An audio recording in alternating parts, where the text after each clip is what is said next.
Hello guys and welcome to How to Socials. In this video I'm going to show you how to add friends on Telegram. So let's start. First open the Telegram app. Now tap on three bars on top left corner. Then tap on Contacts. Now tap on the blue plus icon on bottom right corner. Now type in their first name.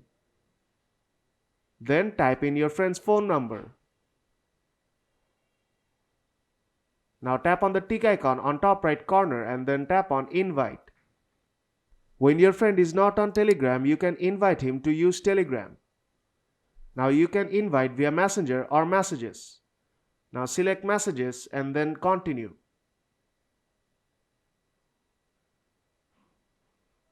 Now you can send an invitation to your friend. And if your friend is using Telegram, then your friend will be instantly added. So if this video helped you out, then don't forget to leave a like.